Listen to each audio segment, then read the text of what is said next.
Muraho, nitwa Chief Sergeant Nzura Gerard, ndi umupolisi nkorera mu ishami rya polisi rishinzwe kurwanya no gukumira inkongi z'umuriro n'ubutabazi muri rusange.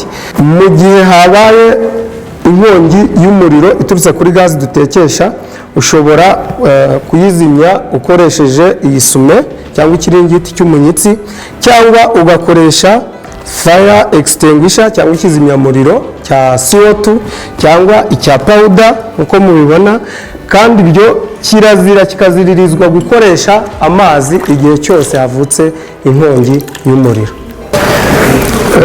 Tugiye gutangirira ku bwirinzi. Hari ibintu bine ugomba kwitaho igihe cyose ugiye gukoresha gazi. Ikintu cya mbere, ugomba kureba niba iyi regulator ifunze neza ku icupa.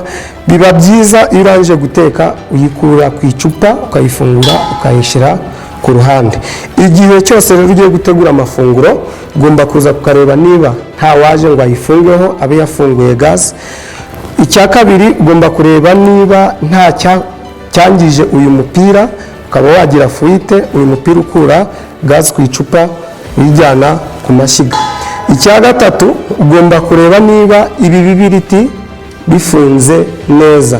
Iyo bidafunze neza, gifunguye gutya iyo gitambitse, iyo umuntu afunguye hariya aha gazi icamo ikagira fuite. Ugomba kureba niba bifunze neza. Icya kane, ugomba kuba ufunguye inzugi n'amadirishya kugira niba hari na gazi yagize fuite yaciye muri uyu mupira wacitse cyangwa muri ibi bibiriti, ugiye kurangiza gutegura amafunguro ari uko iyo yose yashizemo umwuka wayisohoye hanze. Ikindi murabona, iyi ni alarm gas detector.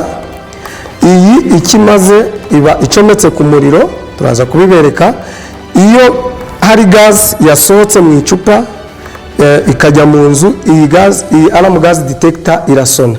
Igihe cyose usanze iri gusona, kirazira kikaziririzwa gucana gazi igihe usanze iyi alarm gas detector iri gusona, kuko ibikubwira ko hari gazi iri mu nzu.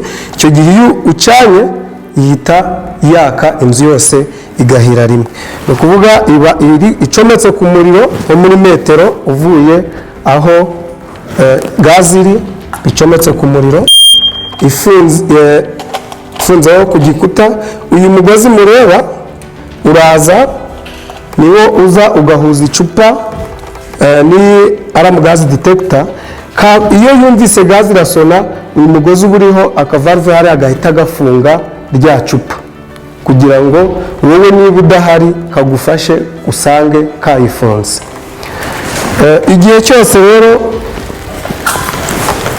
ibyo byose ubikoze, uba ufite ubwirinzi 100% cyangwa se 99%, ariko ushobora kubikora impanuka n'impanuka, inkongi y'umuriro ikavuka.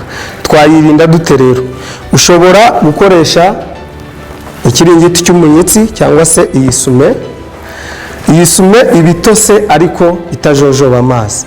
Iyi sume ikora igihe cyose washize uratetse, ugiye ushize amavuta mu isafuriya, ariko kubera ko wenda wahugiye mu bindi, amavuta ageze ku bushyuhe bwo ku kigero cyo hejuru, ushizemo inyanya, kuko inyanya ziba zirimo amazi cyangwa ibitunguru, umuriro ugahita uzamuka mu isafuriya.